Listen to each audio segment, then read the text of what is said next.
Hi hello friends, ಎಲ್ಲರೂ ಹೇಗಿದ್ದೀರಾ? ಎಲ್ರಿಗೂ ನಮಸ್ಕಾರ. ನಾನು ಚೈತ್ರ. ಇವತ್ತು ನಾನು ಪಾಸ್ತಾದು ಪಾಯಸ ಮಾಡಿ ತೋರಿಸ್ತಾ ಇದ್ದೀನಿ. ಇದು ನನ್ನ ಬೆಳಗಿನ ರೋಟೀನ್ ಆಗಿರುತ್ತೆ. ಏನಂದರೆ ಬಾದಾಮಿ ನೆನೆಸಿ ತಿನ್ನೋದು. ಮಕ್ಕಳಿಗೂ ಕೊಡ್ತೀನಿ, ನನ್ನ ಹಸ್ಬೆಂಡು ನಾನು ಎಲ್ಲರೂ ತಿಂತೀವಿ ಬಾದಾಮಿ. ನೋಡಿ, ಬೆಳಗ್ಗೆನೇ ನಮ್ಮ ಹಳ್ಳಿ ಕಡೆ ಎಷ್ಟು ಚೆನ್ನಾಗಿರುತ್ತೆ ವಾತಾವರಣ. ಓಕೆ ಫ್ರೆಂಡ್ಸ್, ನಾನು ಮೊದಲನೇದಾಗಿ ಇಲ್ಲಿ ನೀರನ್ನು ಇಟ್ಕೊಂಡಿದ್ದೀನಿ. ನೀವು 1 ಲೋಟ ಪಾಸ್ತಾ ತೊಗೊಂಡಿದ್ದೀರಾ ಅಂತಂದರೆ 1.5 2 ಲೋಟ ನೀರನ್ನು ಕುದಿಯೋದಕ್ಕೆ ಇಟ್ಬಿಡಿ. ನಾನಿಲ್ಲಿ 1.5 2 ಲೋಟ ನೀರನ್ನು ಕುದಿಯೋದಕ್ಕೆ ಇಟ್ಕೊತಾ ಇದ್ದೀನಿ. ಮತ್ತು ಈ ಕಡೆ ನಾನು ಬೆಳಿಗ್ಗೆ ಬಾದಾಮಿ ತಿಂದು ಆದಮೇಲೆ ಜೀರಿಗೆ ನೀರು ಮತ್ತು ಮೆಂತ್ಯ ನೀರು, ಜೀರಿಗೆ ಮೆಂತ್ಯ ಎರಡನ್ನೂ ನೀರಿಗೆ ಹಾಕಿ ಸ್ವಲ್ಪ ಕುದಿಸ್ಕೊಂಡು ಕುಡಿತೀನಿ. ಅದನ್ನು ಇಟ್ಟಿದ್ದೀನಿ ಕುಡಿಯೋದಕ್ಕೋಸ್ಕರ. ಈಗ ಪಾಸ್ತಾನ 1 ಲೋಟದಷ್ಟು ಪಾಸ್ತಾನ ನಾನು ಅಳತೆ ಮಾಡಿಕೊಂಡು ತೊಗೊಂಡಿದ್ದೀನಿ. ಇದನ್ನು ಒಂದು 5ರಿಂದ 7 ನಿಮಿಷ ಬೇಯಿಸಿದ್ರೂ ಸಾಕು.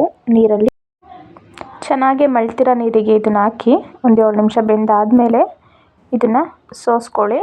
ಅಂದರೆ ನೀರು ಸಪ್ರೇಟು, ಪಾಸ್ತಾ ಸಪ್ರೇಟು ಮಾಡ್ಕೊಳ್ಳಿ. ನಂತರ ಒಂದು ಪಾತ್ರೆ ಇಟ್ಕೊಂಡಿದ್ದೀನಿ.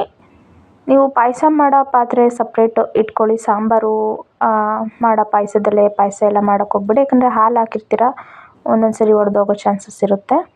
ಸೊ ಹಾಗಾಗಿ ನಾನಿಲ್ಲಿ ಒಂದು ಪಾತ್ರೆ ಇಟ್ಕೊಂಡಿದ್ದೀನಿ. ನಾನು 1 ಲೋಟ ಪಾಸ್ತಾಗೆ 2 ಲೋಟದಷ್ಟು ಹಾಲನ್ನು ತೊಗೊಂಡಿದ್ದೀನಿ. ಒಂದು ಅರ್ಧ ಲೋಟದಷ್ಟು ನೀರನ್ನು ಹಾಕಿದ್ದೀನಿ. ಇದಕ್ಕೆ 1/4 ಲೋಟದಷ್ಟು ಸಕ್ಕರೆನ ಹಾಕ್ತಾಯಿದ್ದೀನಿ. ನೀವು 1 ಲೋಟದಷ್ಟು ಸಕ್ಕರೆನೂ ಹಾಕ್ಕೊಬೋದು. ನನ್ನ ಸಕ್ಕರೆ ಜಾಸ್ತಿ ಆಗುತ್ತೆ ಬೇಡ ಅಂತ 1/4 ಲೋಟದಷ್ಟು ಸಕ್ಕರೆ ಮಾತ್ರ ತೊಗೊಂಡು ಹಾಕಿದ್ದೀನಿ. ಅಂದರೆ 1 ಲೋಟ ಪಾಸ್ತಾ ಮತ್ತು 1 ಲೋಟ ಪಾಸ್ತಾಕ್ಕೆ 2 ಲೋಟ ಹಾಲು, ಒಂದು ಅರ್ಧ ಲೋಟದಷ್ಟು ನೀರು ಮತ್ತು 1/4 ಲೋಟದಷ್ಟು ಸಕ್ಕರೆ, ಇಷ್ಟನ್ನು ಆ್ಯಡ್ ಮಾಡಿರೋದು. ಹಾಕಿ ನೋಡಿ, ಇಲ್ಲಿ ಪಾಸ್ತಾ ಬೆಂದಿದೆ, ಹೀಗೆ ಬೆಂದಿರಬೇಕು.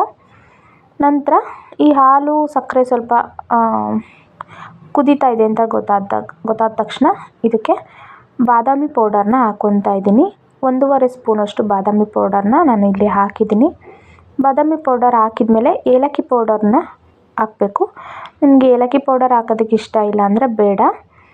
ನಾನಿಲ್ಲಿ ಏಲಕ್ಕಿ ಪೌಡರ್ನ ಹಾಕಿಲ್ಲ. ನಂತರ ನಾವೇನು ಪಾಸ್ತಾನ ರೆಡಿ ಮಾಡಿ ಇಟ್ಕೊಂಡಿದ್ವಿ ಬೇಯಿಸ್ಕೊಂಡು, ಆ ಪಾಸ್ತಾನ ಇದಕ್ಕೆ ಹಾಕಿ ಇದನ್ನು ಸ್ವಲ್ಪ ಬೇಯಿಸ್ಕೊಬೇಕಂದ್ರೆ ಪಾಸ್ತಾ 1/4 ಭಾಗದಷ್ಟು ಬೆಂದಿರುತ್ತೆ ನೀರಲ್ಲಿ. ಹಾಲಲ್ಲಿ ಇವಾಗ ಇನ್ನೂ 1/4 ಭಾಗದಷ್ಟು ಬೇಯುತ್ತೆ. ಹಾಗಾಗಿ ಪಾಸ್ತಾನ ನೀಟಾಗಿ ಬೇಯಿಸ್ಕೊಳ್ಳಿ. ಇದಾಗಿದ್ದಾದಮೇಲೆ ಈ ಕಡೆ ಒಂದು ಬಾಣಲಿಗೆ ಸ್ವಲ್ಪ ತುಪ್ಪನ ಹಾಕ್ಕೊಂಡು ಅದಕ್ಕೆ ದ್ರಾಕ್ಷಿ ಗೋಡಂಬಿನ ಹಾಕ್ಕೊಂಡು ಹುರ್ಕೊಂಡು ಆ ಪಾಸ್ತಾ ಮಾಡಿದ್ವಲ್ಲ ಪಾಯಸ, ಅದರೊಳಗಡೆ ಹಾಕ್ಕೊಂಡಿದ್ದೀನಿ. ಇಷ್ಟೇ, ತುಂಬ ಚೆನ್ನಾಗಿರುತ್ತೆ, ತುಂಬ ಟೇಸ್ಟಿಯಾಗಿರುತ್ತೆ. ಒಂದ್ಸಲ ಇಷ್ಟು ಸಿಂಪಲ್ಲಾಗೆ ಟ್ರೈ ಮಾಡಿ ನೋಡಿ, ಚೆನ್ನಾಗಿರುತ್ತೆ ಈ ಪಾಸ್ತಾ. ಇದಕ್ಕೆ ನಾನು ಚಿತ್ರಾನ್ನ ಮಾಡಿದ್ದೆ.